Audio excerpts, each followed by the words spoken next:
Well, mighty soon the cleared field looked real fine, and young Jethro thanked Paul Bunyan, and he asked him to come in and set a spell. Oh, I can't come in, Paul said. I can only put the toe of my boot through the door, but it'll get my toes warm. Do you mind? So Paul Bunyan stood outside the cabin with one foot in the doorway and the toe of his boot stretched all the way over to the fireplace, and he and Jethro talked. Ouch! He suddenly yelled. I put it too close to the fire. He pulled his foot away so fast he almost knocked the cabin over. Careful here. Woo! Young Jethro hollered, but Paul grabbed the chimney with one hand and he steadied the walls with the other, and that way the cabin didn't topple over. And then away in the distance, coming closer, young Jethro heard somebody singing. They call me Johnny Appleseed. I've come to plant my seeds indeed. I've come to plant 'em in the ground. They'll blossom soon for miles around. Here's a seed planted deep. Seeds can earn their board and keep. Here's a seed, take good care. Soon you'll find an orchard there.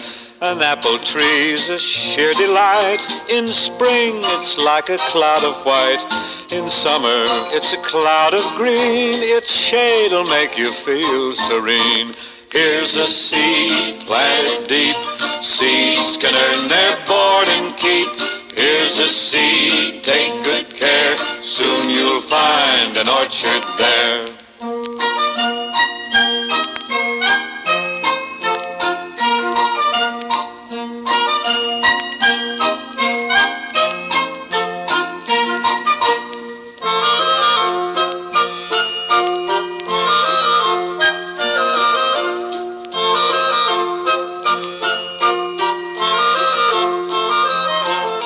In autumn, you'll see overhead the apples now a rosy red. You pick 'em, they're sweet to eat. An apple's such a wondrous treat. Here's a seed planted deep. Seeds can earn their board and keep. Here's a seed, take good care. Soon you'll find an orchard there. Soon you'll find an orchard there. Cracky, sure enough. There, right outside the cabin, stood Johnny Appleseed. A pack of apples on his back. When I heard you chopping and clearing away that field, Johnny Appleseed told him, I figured I'd better hurry out here and give you a present. He reached into his pack and he took out an apple. Now, you save the seeds from this here apple, Johnny told him, and when spring comes, you plant 'em. Then you hope, and they'll grow into trees, and they'll bear you the nicest fruit you ever did see.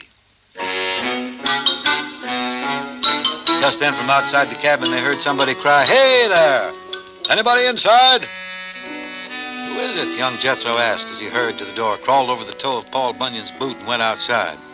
Johnny Appleseed was scurrying along after him. There he was, Dan'l Boone. And guess what he was holding in his hand for young Jethro to see? A buckskin jacket with fringes on it.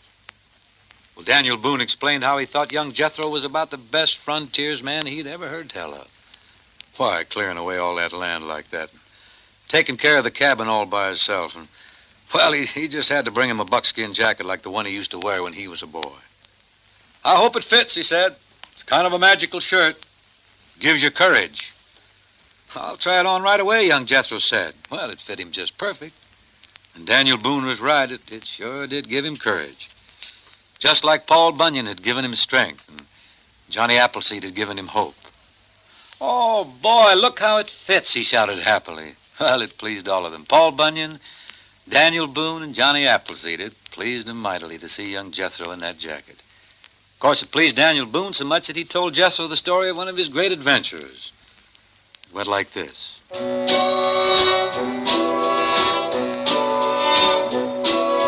One pitch dark night on Rogers Creek, I heard a twig go snap. That was a sign a foe was near, and I was in a trap. Were you lost? No, just bewildered. Were you caught? No, just surrounded. Were you brave and were you courageous? Well, wait and see. Now, when I heard that twig go snap, I found me a holler log. I knew they'd never find me there. Besides, there was a fog. Were you lost? Nope, just bewildered? Were you caught? No, just surrounded. Were you brave and were you courageous? Well, wait and see. Now inside that log I hid myself. I heard their feet go by. Must have been 1,000 braves while I was only I. They pitched their camp around that log, and then they went to sleep. Just no chance for my escape. Those braves would hear me creep. Were you lost? Well, I was a bit bewildered.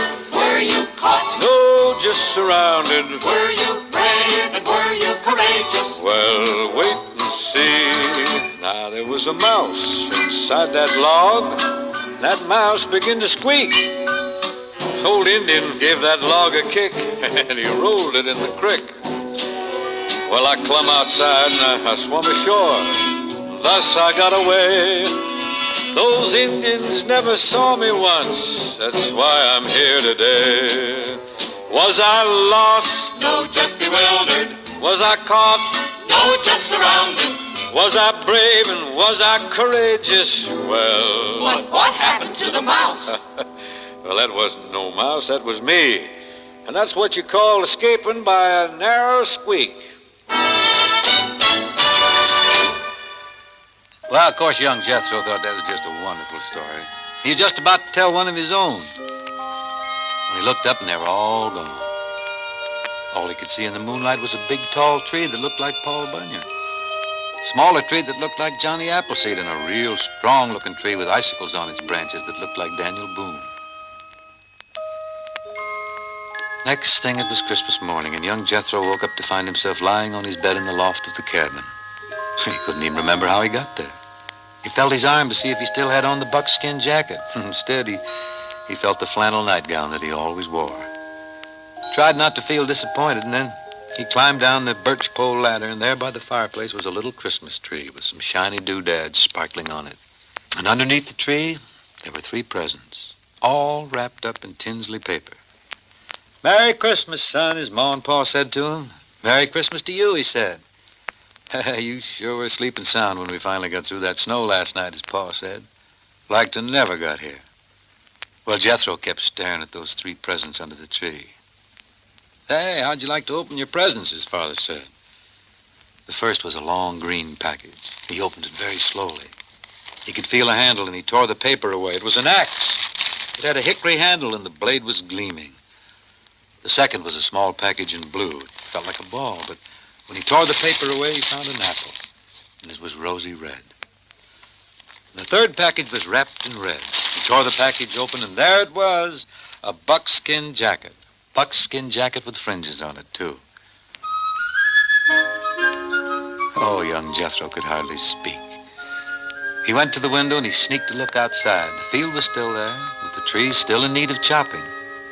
"I was going to give you a surprise," he said. "I was going to clear away that whole field, but your axe was too heavy." His father smiled at him and he said, "Well, maybe we can do it together now. Shouldn't take us too long with that axe you got." Well, young Jethro allowed that it wouldn't. "Then we'll have a fair-sized garden patch," he said, and some space for an apple tree. "Someday soon," his father said.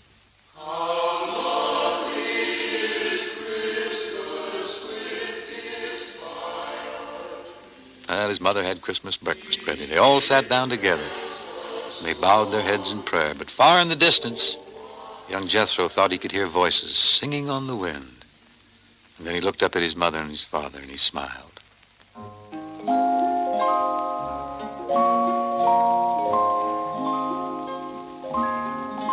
How lovely is Christmas with boughs in the hall, when bells ringle jingle and friends come to call. How lovely is Christmas with joy on the wing, while under your window the carolers sing, God rest ye, be merry, give peace while you may.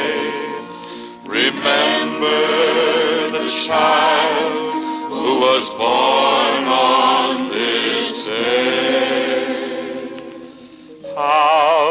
lovely is Christmas with songs in the air. A bright, merry Christmas, dear friends everywhere.